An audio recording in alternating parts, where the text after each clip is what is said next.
Hello, Buckeye fans, and welcome to another episode of the Bucknuts Happy Hour. I'm Patrick Murphy from Bucknuts at 247 Sports. We are here in the midst of a big week heading into Ohio State, taking on Notre Dame, top 10 matchup on the road for the Buckeyes on Saturday night on NBC. We're going to dive all into that. We're going to talk about the Buckeye side of it. We're going to bring in Tim O'Malley from our Notre Dame side at 247 Sports here in a little bit and talk with him about the Notre Dame side of things. So we'll cover all of your bases on this big game. But first, we want to pay some bills.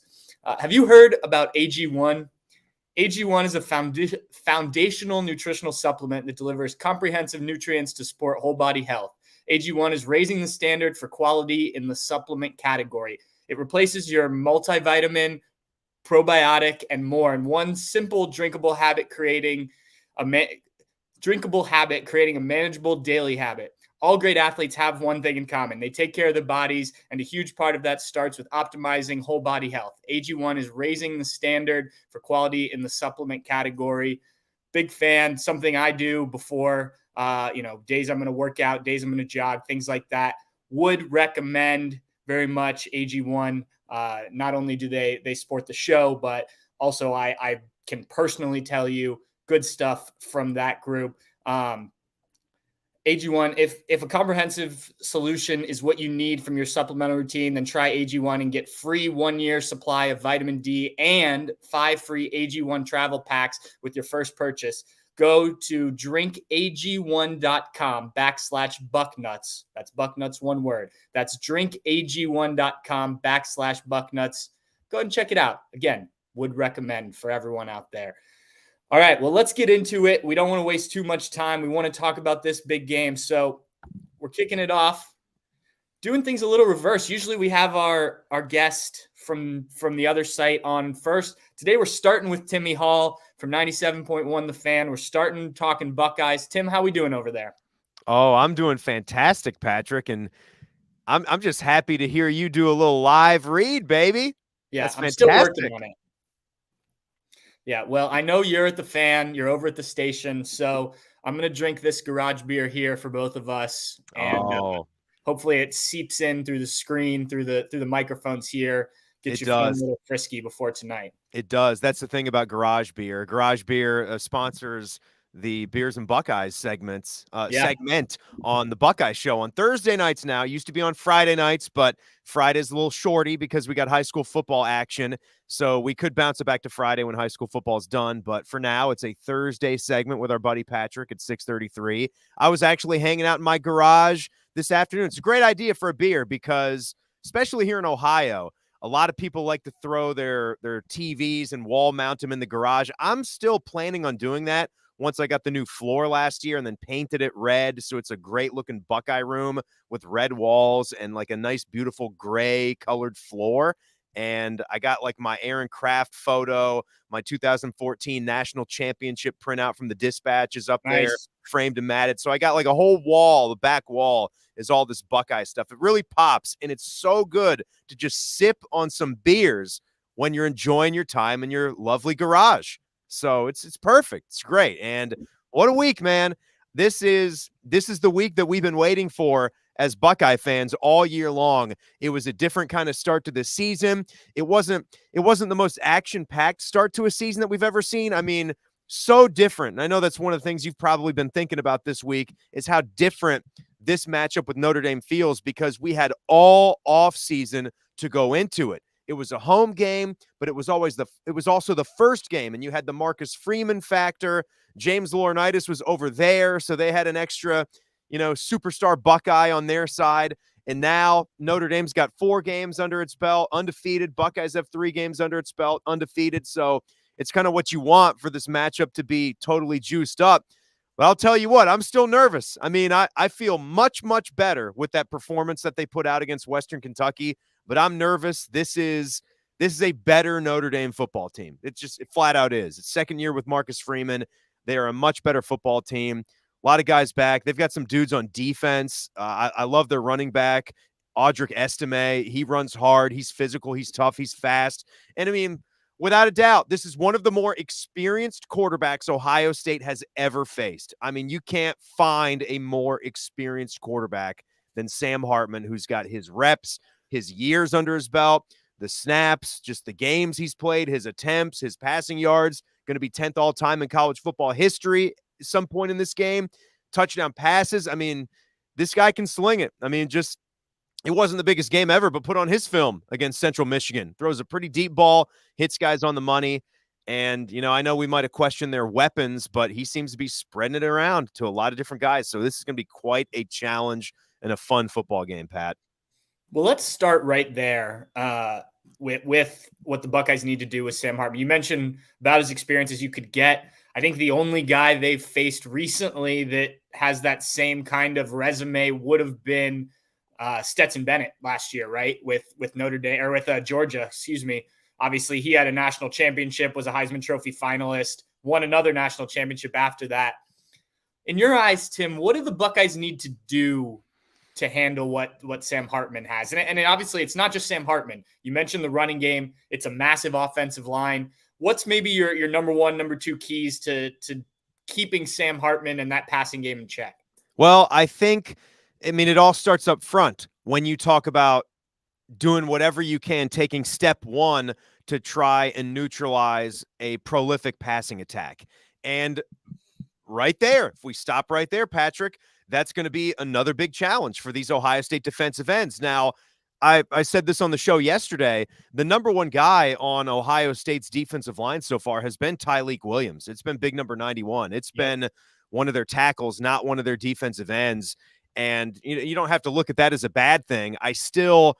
I didn't see an outburst from Tuimoloau or Jack Sawyer against Western Kentucky. They didn't get the sacks. They didn't get the TFLs. I think there was a half TFL in there from Tuimoloau maybe, but they hurried the quarterback a little bit, and they were really getting the ball out fast, and that's a thing. But the thing here is that you've got Joe Alt as one of the big left tackles, and I'm blanking on the right tackle's name for Notre Dame right now, Pat, so sorry, but he's also a very good player who started 13 games last year for him. It's Blake something, their right tackle. Blake and these Fisher. are yeah, thank you. These are 6'6", 310, 325-pound guys. These are Notre Dame offensive linemen. So if Tuimoloau and Jack Sawyer have been struggling a little bit to get those pressures, to get to the quarterback, then it's only going to be a tougher task against this kind of offensive line who's been playing together.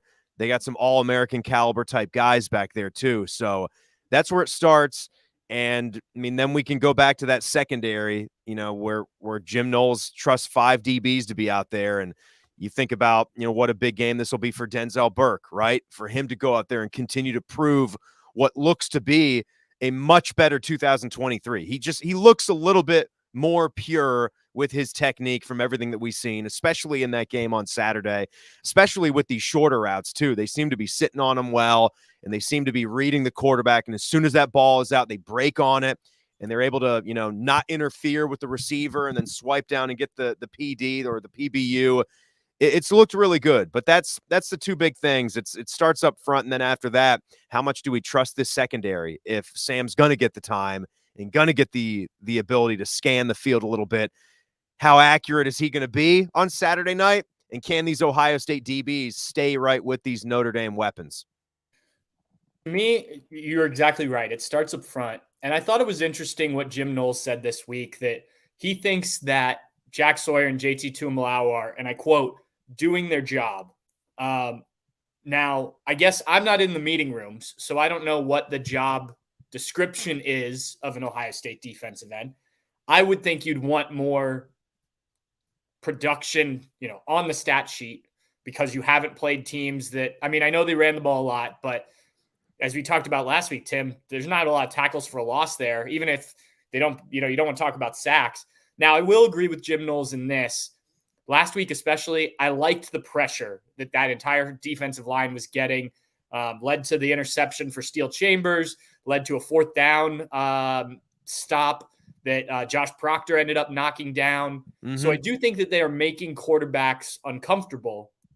I wonder what they will have against, you mentioned those 2 tackles for Notre Dame.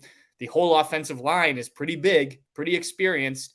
Yeah. How do you get pressure? How do you create issues that way when you haven't been, just dominating some of these teams I think we talked about it last week. Maybe it was after you got off the show.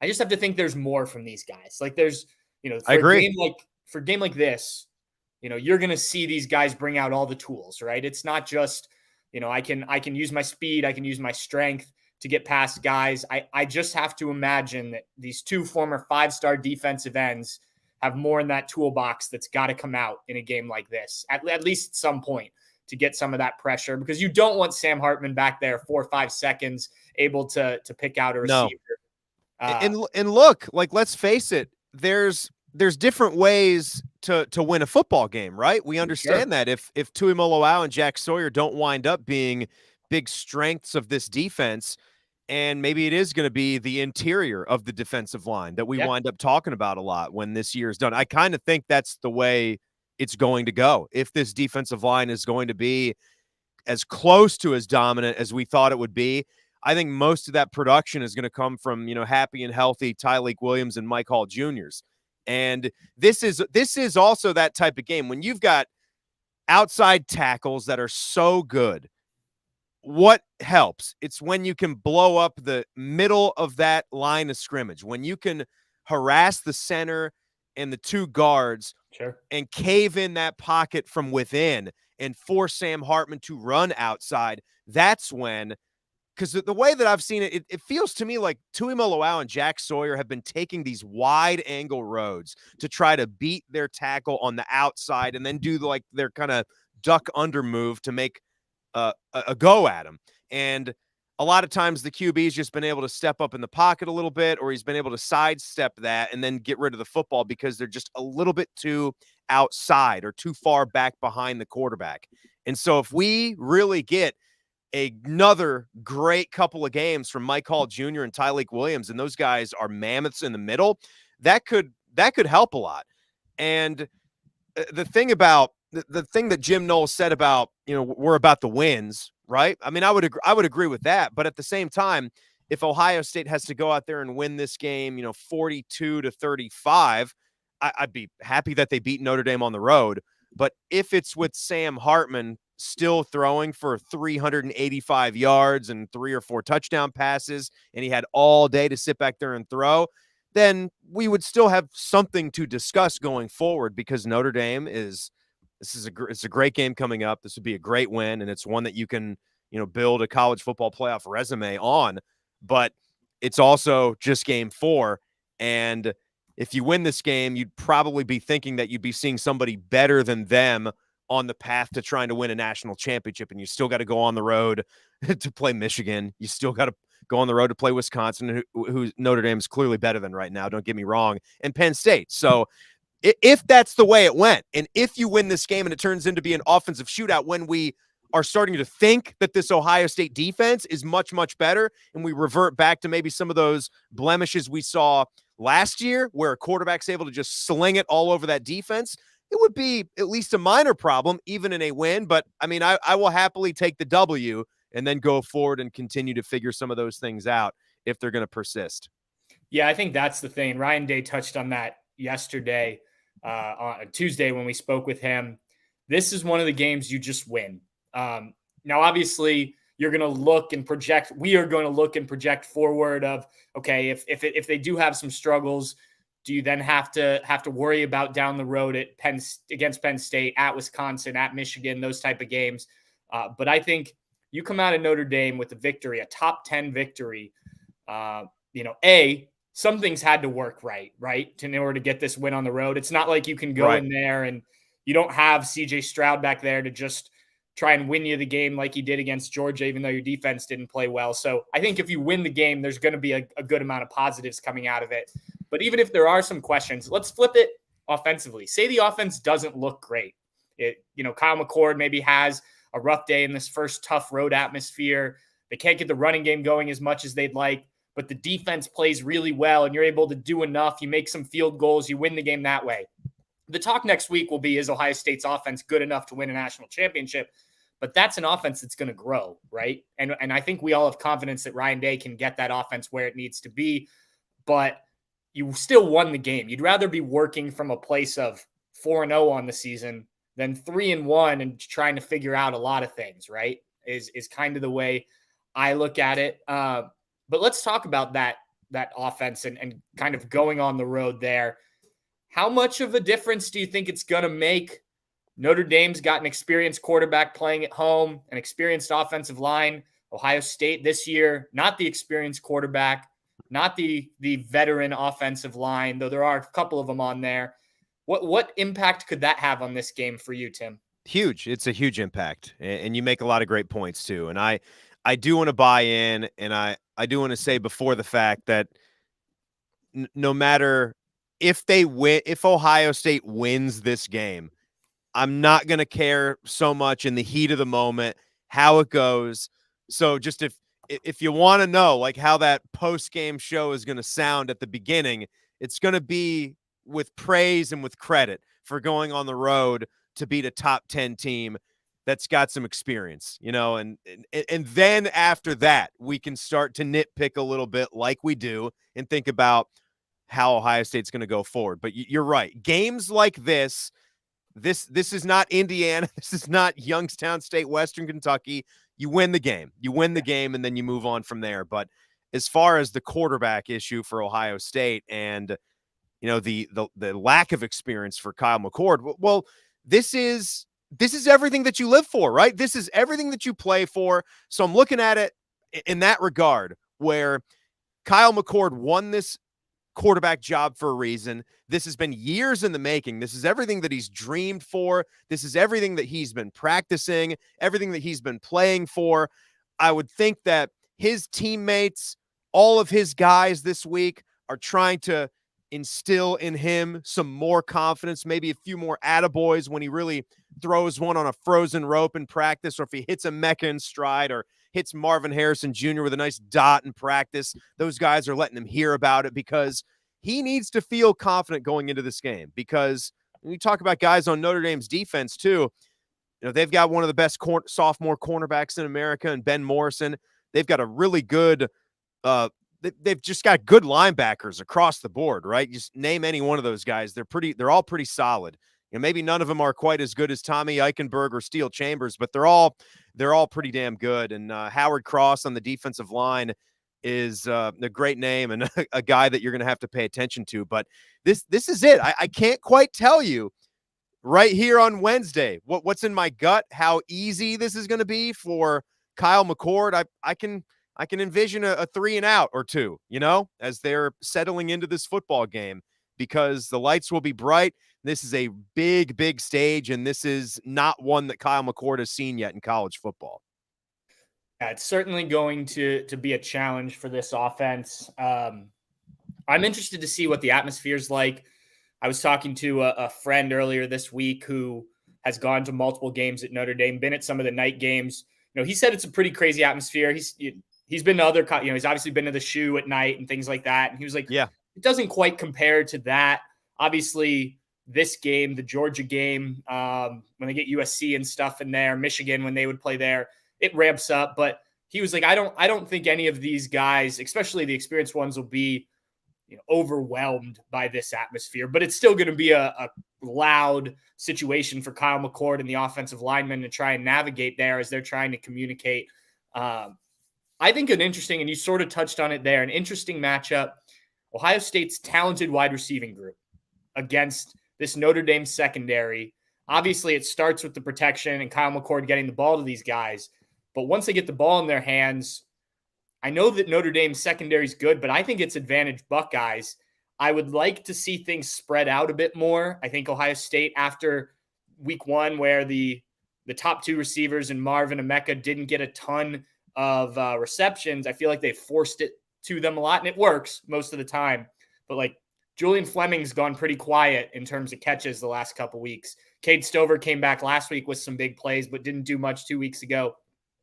I think you're going to have to use a variety of options in this game because obviously Notre Dame is going to key on some guys.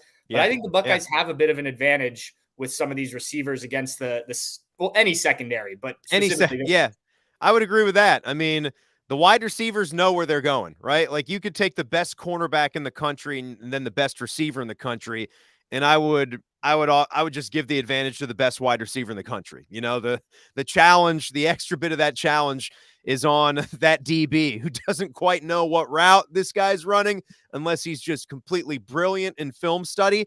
And then still, it's hard. I mean, you're going up against Marvin Harrison Jr. This might be one of the best wide receivers we've seen in 10 years of college football. So this guy is outstanding. I 100% would give the advantage to them, but is Kyle McCord going to be comfortable? Is he going to be scanning that field? Is he going to have that extra second to scan that field? We talked about the offensive line. So it's all those not putting the cart ahead of the horse and going back to where it begins up front for Ohio State to be able to get the football down the field to these wide receivers.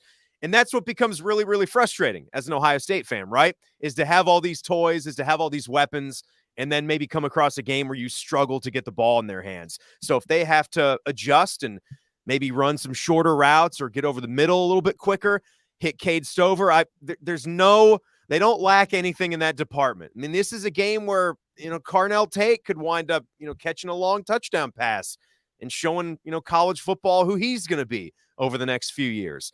There's a lot of guys for Ohio State in this wide receiver room. We've known that for a long time. And again, that's what's one of the more exciting things about this kind of game is it's the biggest stage. It's one of the biggest games of the college football weekend.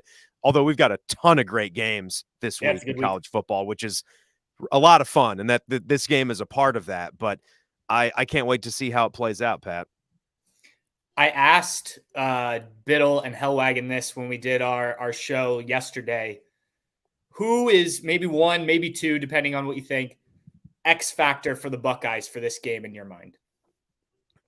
Let's go with Carnell Tate as one of them because he certainly fits that mold as an X factor kind of guy. And I saw a comment in here, and I would use it. I would. We talked up Sonny Styles so much coming into this year, and there had to be good reason for that. Had to be. We know it. We've seen the guy play.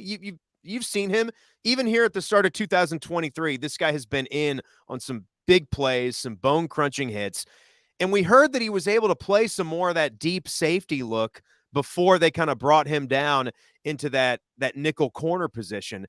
But they've been subbing him out against the more pass-happy offenses because I get that. Maybe he's not the top guy. Jordan Hancock's been in there. Maybe not the top guy to cover a slot wide receiver. But as Jason suggests, covering a tight end, just being out there, just his presence, his ability to come in and put a big tackle on Audric Estime, who is, again, running back that's got almost 550 rushing yards coming into this game. So he's a guy that I think of, Carnell Tate on offense, Cade Stover. Maybe this is a Mayan Williams kind of game. We've been talking a lot about Chip Trayanum and Travion Henderson in the run game. Maybe one of those third backs for Ohio State gets going. I'm curious to hear some of yours, Pat. You got any on the defensive side of the ball? Yeah, I mean, we've talked about a few of them already. I think if you're looking for guys that are slightly under the radar, right? Like a Davison Igbinosun, to me, this could be a let me announce myself to the country type of game. You make a big play, an interception that changes momentum type of thing. He's a guy that I don't think a lot of Buckeye fans knew, even though he had a freshman All-American season last year down at Ole Miss. I don't think a lot of people outside of Ohio State and people that really follow it know much about him. So, we've talked a lot about Denzel Burke, and I think he could lock down his side of the field. So maybe it gives an opportunity to a Davison Igbinosun, who's been playing a little bit off coverage, I think because of his physicality and the fact that they want him to, crash down on these receivers instead of potentially getting penalties.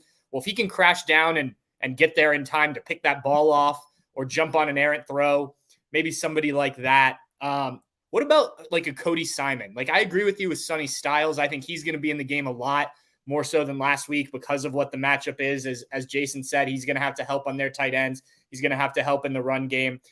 He's a guy who I could see as well, maybe getting in there a little bit more than we've seen. And then offensively, you mentioned Cade Stover. I think just that ability to make those 20, 30-yard catches out of nowhere is huge in a game like this. So those are probably the guys. I know you mentioned a couple of those, but guys I wonder with the linebackers too, Pat. It's just been Steele and Tommy all the time. It's tough for Cody Simon and CJ Hicks to get to get looks in there when these two guys are so good. Yeah. One thing I keep saying, I've said it on a couple things this week. They've lined up that train 'em look in the fullback, right? Play action, dump to him in the end zone. There's got to be something like that in the playbook that they haven't shown, right? You got to have something ready to come off of that, not just hand it off to Mayan Williams. Right. He's not really a fullback, so yeah, and he can block, but I have to think there's a little bit more there. Yeah. All right, Tim. I know you got your stuff to do over at the Fan, so thank you for taking time to do this. It's more fun to talk back and forth than it is to talk by myself, and you bring more insight than I ever bring, so I appreciate your time. Oh, I don't know about that, but this is going to be a fun week, fun few days building up to it. We got all day Saturday to do whatever we do around the house or get the garage going. It's going to be fun. Go Bucks. Yep. Should be a good one. Thanks again, Tim. All right. That was Timmy Hall from the Buckeye Show on 97.1 The Fan. You can listen to Tim every night on the Buckeye Show. And once a week, I make my appearance on there, 6:30-ish on Thursdays for Beers and Buckeyes. New time, Thursday night, not Friday night. Thanks to Tim for coming on. In just a few minutes, we're going to have Tim O'Malley from Irish Illustrated, the 247 Sports Notre Dame site. He's going to jump on here to talk about the Notre Dame side of things. We had Tim on recently to kind of give us a preview of Notre Dame heading into the season, but now he's had a few weeks to see this team in action, so he'll be able to give more insight. I'm really interested in this game. I mentioned it before, but the atmosphere for this game, there's a thread right now going on the Bucknuts on the front row about what the attendance is going to be like for Ohio State fans at this game. And people were debating back and forth, what percentage of the fan base will be Ohio State fans. I know Notre Dame has made a very conscientious effort to try and limit the takeover factor. Buckeye Nation obviously travels very well. So I'm going to be very interested to see what it looks like inside the stadium. I was reading something today that said they're going to spread out Ohio State fans a little bit more instead of having one section, moving them across multiple sections. So I think it's going to be interesting to see what this stadium looks like. I've never been to Notre Dame Stadium, so I'm pretty excited to head to South Bend on Friday and kind of take it all in. But let's get into it. Tim, how you doing, man? Good. How are you, Patrick? Good. I feel like we just talked like a couple weeks ago. We did, exactly. We got to get these transfer portal summer conversations and all the previews in. It's year round now. We're good. Thank God for the transfer portal for Notre Dame, by the way. Yeah, exactly. That's well, let's just start there. We talked about it when you came on a few weeks ago. You were just about to leave for Ireland. Well, let's start with that. How was that Ireland trip, first of all? Yeah, that was fun. I got great advice. We flew out Wednesday. I've been there twice now. I've been to Dublin twice, and I still have to go to Ireland, as the joke goes, because apparently it's a lot different to go see the countryside. But we flew out Wednesday night. We're a little delayed. So when I landed Thursday morning, I was given the advice, do not go to bed under any circumstances. So on hour number 36, we had an Irish Illustrated whiskey tasting at a pub. Nice. By hour 38, I was ready for bed, but that really helped out a lot. So I had a good time out there. Good. All right. You've gotten to see Sam Hartman play. When we talked last time, you'd seen him in fall camp. You'd seen him in the offseason. The biggest difference he's made to this offense this year. Yeah, he's been fantastic. It's, last year Notre Dame had Tyler Buckner, who was learning the position, Drew Pine, who is just a guy that should be a backup at the Power 5 level for Notre Dame or for Ohio State or other teams like that. He should not be a 10-game starter. So watching Hartman operate has been great for Notre Dame fans. He's really only played one defense that could kind of get in his way. NC State's a quality defense. They don't have a quality offense, but NC State's a good defense, and Notre Dame had to adjust to what NC State did early. There was a lot of 3-and-outs. I don't think I've ever seen a football game where a team scored 6 offensive touchdowns and the other 6 possessions were 3-and-outs. Just the strangest thing you'll see. And obviously that means there's some growth still in terms of managing the game, second and third down. I don't think it's Hartman. I think it's everywhere else in the offense, but he has been fantastic in terms of, statistically, he's 13 touchdowns, 0 picks, 2 rushing touchdowns, 1 fumble. So he has been great offensively. He's the key and the reason most Notre Dame fans think, if not now, when? Because Sam Hartman is an advantage at quarterback that Notre Dame doesn't have when they play teams like Ohio State, Alabama, Clemson. All the teams that beat Notre Dame in the playoff settings or in the big game settings have a better quarterback than Notre Dame. And right now, Sam Hartman gives Notre Dame a chance, I think. Yeah, certainly seems like it from what I've seen. He's a guy I'd watched at Wake Forest a little bit, but wasn't overly familiar watching him. It was Wake Forest, right? Yeah, exactly. Didn't get into it as much, yeah. Yeah, so I was interested to see just how it would change things. Obviously, like you said, he was an upgrade over what they had. How big of an upgrade? Seems to be quite a bit in my eyes. Now, I know that this passing attack is dictated somewhat with play action, which means you got to get the run game going, right? Yes. I was writing about it today, looking at Notre Dame's offensive line. Obviously, what Estime has done, it's taken a big step. How have you seen that progress over what Estime did last year? What was he, a sophomore last year, junior this year? He was a sophomore last year. Didn't really play as a freshman. He split time last year. He really split time too. It was about 48% with Logan Diggs, who was his classmate. Diggs transferred to LSU with Brian Kelly. Estime was the better player, but he fumbled 3 times last year in a 3-week span, and that gave Diggs some more playing time, obviously. And one of them was actually in the maddening loss to Stanford. Estime's fumble cost them. So I think that may have resulted in him being 1B. He was going to be 1A coming in anyway. The interesting thing for me is Notre Dame has 5 running backs, and the whole fall camp was 5-headed monster, the stable, the 5 horsemen, what do you want to call them? It really is the Audric Estime show right now. Jeremiah Love, a freshman, is going to be very good. Jadarian Price, a redshirt freshman. I think we talked about him in the summer. He looked better than Audric Estime last summer. So we're talking about 14 months ago, but then he ruptured his Achilles, so he's working his way back.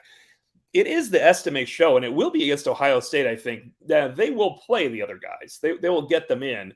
But even against Central Michigan, because it was, they were never really up by more than 3 touchdowns against Central Michigan. It was still, they were relying on Estime a little bit, and I think they will against Ohio State. I think Notre Dame's 5 running backs it's a huge value add for 12 games. I don't think it matters that much against Ohio State. It's going to be Estime. You're going to see 2 tight ends, Estime, and a receiving core that has to grow with Sam Hartman, which I'm sure is coming up as one of your questions because everybody asked that question about Notre Dame's wide receivers. You were reading my mind. I was looking here, counting real quick. Just if I can count correctly, and I don't always do that, it looks like 5 receivers over 100 yards already this season. I can't count how many guys have caught touchdowns because there's quite a few here, 7 or 8 maybe. Yeah, he spreads it out. So these aren't guys that are household names in the sense of like Marvin Harrison Jr., but what should Buckeye fans know about this group of receivers? Well, they're not anywhere near the sense of Marvin Harrison Jr., but so Notre Dame has a redshirt sophomore, a true sophomore, 2 true freshmen, and then Chris Tyree is a converted running back this offseason to wide receiver. He's a senior. He's probably their fastest player. He's been a pleasant surprise for me because a lot of Notre Dame fans thought, oh, Chris Tyree moving to slot, he'll be like Theo Riddick. That's a rare thing where you become that player. But Chris Tyree has made 1 big play in every game this year. If he makes 1 big play against Ohio State and USC and Clemson and Duke, that's a great season for him for Notre Dame. But he is not a go-to, let's move the chains guy. So right now, Jaden Thomas, the redshirt sophomore, number 83, he will play the most against Ohio State because he's a solid player and a great blocker, and Notre Dame wants to run the ball. Yeah. Tobias Merriweather is the fan favorite. He's the 1 wide receiver. He wears number 5 for Ohio State fans. He's the one guy if you're at the game or on TV, you look down, you think, that guy could walk in the Ohio State room and go play Ohio State, play wide receiver there. He looks like the future NFL body type, but he's not there yet. He had a 75-yard touchdown last week. The corner gambled. It was a 75-yard touchdown he needed to score. He's a fast player. The 2 freshmen are interesting. Jaden Greathouse, he's Westlake High School state championship team with Cade Klubnik, Clemson's quarterback. So the 2 of them are together. Greathouse is the best future wide receiver on this team. He's number 19. He will be the most productive college receiver when all their careers end, is Jaden Greathouse. Now, is he there yet? Not quite, of course. Rico Flores actually gets more time as a freshman, number 17 from California. One of those 2 guys has to become, if not a household name. If Notre Dame's going to beat Ohio State, you have to have Ohio State fans say, that guy got us. One of those 2 freshmen, which is a lot to ask, really. But the next most productive player after Thomas is number 13, Holden Stays, who is a redshirt freshman tight end. He has 4 touchdowns the last 3 games. People are always saying, well, who's the next Michael Mayer? Holden Stays is not the next Michael Mayer, but can he be the next Tommy Tremble or someone along those lines for Notre Dame? He is when we saw him last year and he barely played because they had Michael Mayer, he was more receiver than tight end. Now he is actually like a receiving threat at tight end, and he gets a lot of playing time. So They spread it around because they have to. They have capable receivers. They do not have this guy's going to get us for 10 catches, 175 yards, and 3 touchdowns, though. That it is Sam Hartman has to move the ball around to Notre Dame's receivers and tight ends. Well, let's stick on receivers, but flip it to the other side of the ball. We mentioned Ohio State fans know the name. I assume Notre Dame fans know the names for Ohio State's receivers. Yeah. What do you see in this matchup? I know Notre Dame has some talented cornerbacks. How do you see this working out? So this is the most intriguing matchup of the year for me because we all left training camp, and I think I told you this, and said Notre Dame's corners are the best position group on the team. And no one's ever said that about Notre Dame ever at any point in 120 years of football, that Notre Dame's cornerbacks are the best position group. Benjamin Morrison, the sophomore, 6 picks last year as a true freshman. Cam Hart is a captain, 5th-year senior. And then they have quality backups that can come help against this deep Ohio State receiving core. I asked Cam Hart yesterday, and I'm glad he answered because it was a tremendous answer. I said, what makes 18 so hard to guard? Because he was getting questions about how good Ohio State is, and I think he was getting sick of it. He gave a very thoughtful answer. He said, you know what it is? We all know about his traits, his intangibles, his speed. He runs routes that look the exact same no matter what the route is. Hart said, sometimes I look at a guy and I know what he's doing in 2 steps because he's a 5th-year senior, 4-year starter. He said, you do not know what this guy's doing when he's running routes. And that is actually what Brian Kelly said about Devontae Smith before the playoff game when Alabama killed Notre Dame. Now, Devontae Smith was way better than Notre Dame's corners in that game, and Marvin Harrison's a great player. But I found it really interesting because that was the one thing Kelly said. It's like, if you can't define why a guy's so good, it's because you don't watch film. You cannot figure out what Marvin Harrison is doing, is what Cam Hart said. And now you had the speed and the ability there, and that makes him so hard to guard. So I am looking forward to this matchup. You can't ever favor a college cornerback crew against Ohio State's wide receivers. That's kind of ridiculous. But at least for Notre Dame fans, it's not C.J. Stroud throwing to them, where you know that eventually they're going to get him. I think the key here is if Notre Dame can be better than the passing game of Ohio State, because they're not better than the wide receivers of Ohio State. What about beyond Marvin? What do they put on a guy like Emeka Egbuka? Yeah. How do you defend Kate Stover, Julian? What's beyond that initial group? I think Notre Dame has to go. They are a nickel base. Thomas Harper is a grad transfer from Oklahoma State, which is interesting because Jim Knowles coached him at Oklahoma State in 2021 as his nickel. I think it's a much better matchup to have him in there. He's a rugged corner anyway, safety corner playing nickel. They have to use that in this matchup. I don't think Morrison and Hart, Morrison plays boundary and Hart, the 5th-year senior, plays to the field. I think they trust them both enough where they're just going to play boundary and field, no matter who lines up there. Like, people keep saying who's going to guard Harrison. I think the guy that guards Harrison is the guy where Harrison lines up. Notre Dame's going to play their defense against them, which is good because if you have to follow Harrison, you'll get killed by the other Ohio State receivers and tight ends. Stover's a guy that I think could be an issue against Notre Dame's linebackers. Jack Kaiser's a really good athlete, but I mentioned Harper. When Harper comes on, Kaiser comes off. It's kind of a catch-22 because Kaiser is Notre Dame's best cover linebacker, best athlete. Like when he goes to the combine, he's going to run well, he's going to jump well, he's going to have all those things. But he kind of comes off as the strong side rover linebacker for the nickel. JD Bertrand is a rugged tackler. They need him. They desperately need him to play well against Ohio State, but you can get JD Bertrand in space for sure. Maris Liufau is a guy that is probably Notre Dame's most improved player from last year. He's the other linebacker. It's an interesting dynamic. They have 3 graduate starting linebackers because, like, when you think of Eichenberg and Steel Chambers, those guys can run everything. Notre Dame has 3 guys that can run everything out there. But I think Notre Dame has to go more nickel against Ohio State, which automatically compromises you a little against that 3-headed monster running game and Ohio State's offensive line. I mentioned this on a show earlier with Steve. In the game last year where Notre Dame played so well defensively, like you came away from that saying, wow, that's a good defense that Ohio State just faced. They did play well. Ohio State ran the ball 16 times on first down. 14 of them were efficient runs, which means 4 yards, 5 yards, 6 yards, 4 yards. There were no 20-yard runs. Of course, that's how that game went. But if Ohio State does that this year, that is going to help McCord so much to be in 2nd and 6 and 2nd and 5 and 2nd and 4. They need him to be in the 3rd and 9s that C.J. Stroud could beat that maybe he cannot beat. Makes sense. You mentioned as you bring us to the run game, I think it's going to be on either side. That's going to be the key is shutting that down.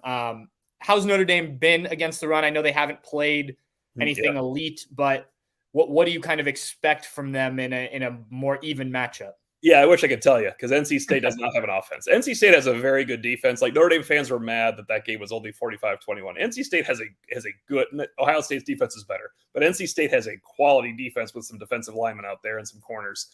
They do not have much on offense. So this is a big jump for Notre Dame's defense going to the Ohio State game.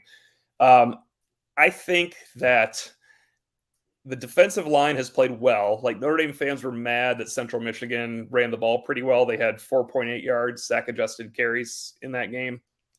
They also had 0.6 yards per carry in the third and fourth quarter. So how well did they do? Like, they had some good moments in the game.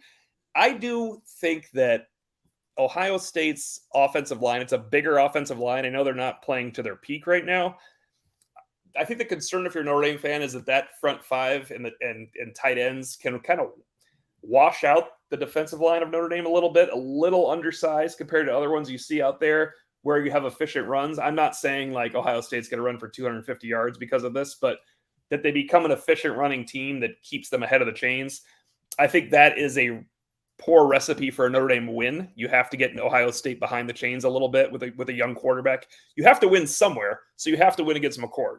Is how I look at this matchup. You're not going to go out there and win consistently against Marvin Harrison in the passing game. It's just not going to work that way. So that's the biggest matchup for me. Can Notre Dame's solid defensive line, and they rotate 8. Javonte Jean-Baptiste, by the way, has been playing well. The last time we spoke, I had never even seen him play a scrimmage. Basically, he was sitting out all the time. He's had a very good beginning to his season. They will rotate 8 or 9 guys up front. I think that is crucial to this outcome. Can they hold up? And they almost have to win. The defensive line has to win because as good as the corners are, you can't win overall against these receivers. Makes sense. Last thing, and I'll get you out of here. The atmosphere for fans to expect, and maybe, and I know there's been a big talk. I was reading an article today about how Notre Dame's trying to limit Ohio State fans. I know that there's a thread on our board about how many Ohio State fans will be there, but just what do you expect of the atmosphere in South Bend? Maybe if there's a place Ohio State fans should go before games that are making the trip, anything people should know about this if they're heading to South Bend? Yeah, you're going to get a great atmosphere because here's the problem for Notre Dame is even when they've been good recently, they did not like the head coach and the program that much in Brian Kelly. You are going to get a phenomenal. Wonder why. Yeah, exactly. You're going to get a phenomenal atmosphere for this game. It is going to be nuts. People remember that Georgia in 2017 took over the stadium. Now, that was coming off of a 4-8 Notre Dame team, and Georgia had never been to Notre Dame, so that was a pretty big deal. Cincinnati had never been to Notre Dame. Cincinnati kind of took over the stadium. That was low-key because you didn't even think about Cincinnati. I mean, they went to the playoff, but was that really that big of a deal for Notre Dame in Week 5? Cincinnati, they were underdogs, but no one felt that way. They lost. Cincinnati took over the stadium. Of course, years ago, people might remember Nebraska #1 took over the stadium. Yeah. That was also their first pilgrimage. Ohio State hasn't been here since 1996, so it kind of feels like their first one. It's not, but for many fans, it is. It'll be harder for Ohio State to get tickets than it would have been 2 years ago. I'll tell you that much. Notre Dame has a lot planned for this home game. It is the marquee game of the year, even though Caleb Williams comes in 1 month later and probably undefeated USC. This is the one. It's going to be a great atmosphere for Ohio State fans that get in. Notre Dame fans are notoriously nice. I could see them being less nice. This is almost like a Michigan situation. Michigan 2018 was the season opener. It's the only time I remember since I was a kid in 1988, and Notre Dame fans just hated Miami with the burning passion of 10 Michigan-Ohio State games.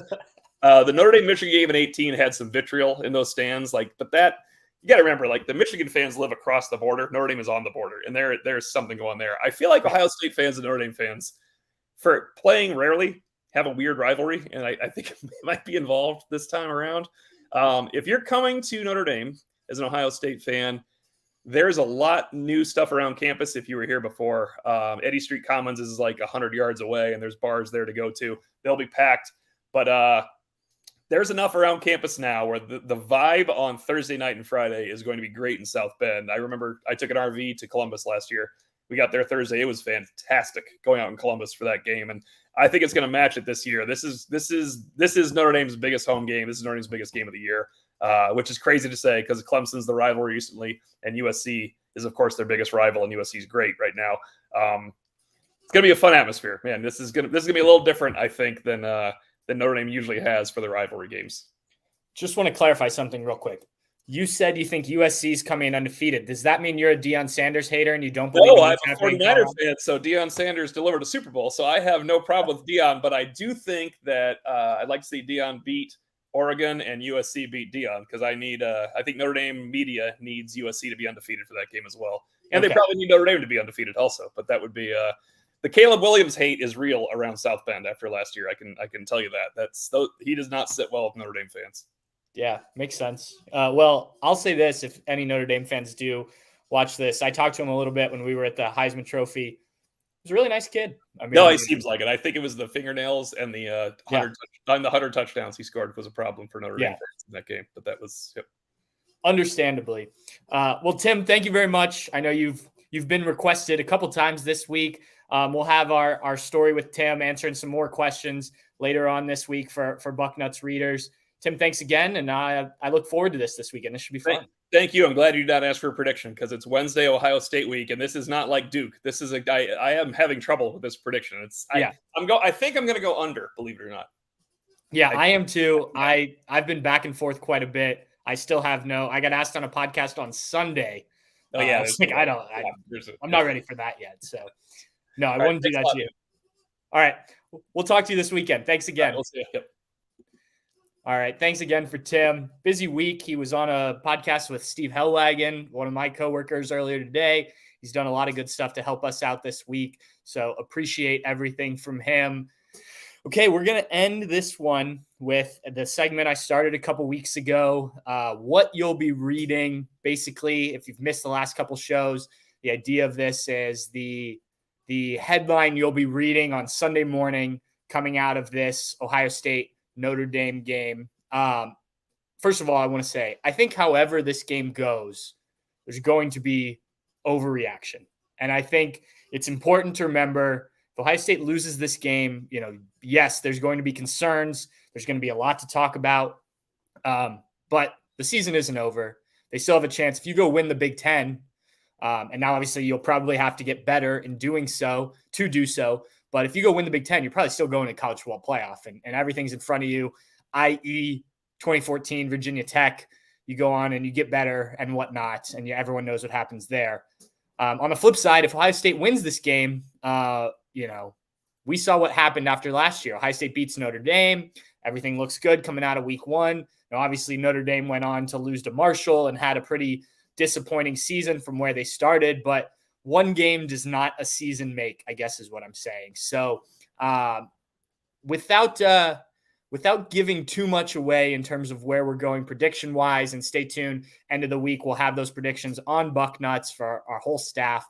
But I think you'll read something along the lines of Buckeyes quiet concerns, fill in your blank right there. Whatever your biggest concern is going in there, I think even in a loss, I don't feel like this Ohio State team is going to just look bad.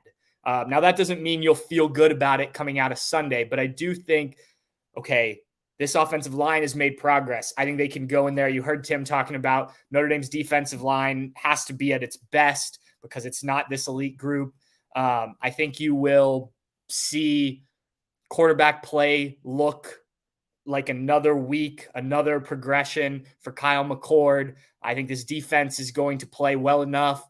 Again, I'm not saying Ohio State's going to win yet. I'm not saying Ohio State's going to lose yet, but I think you'll read something along the headlines of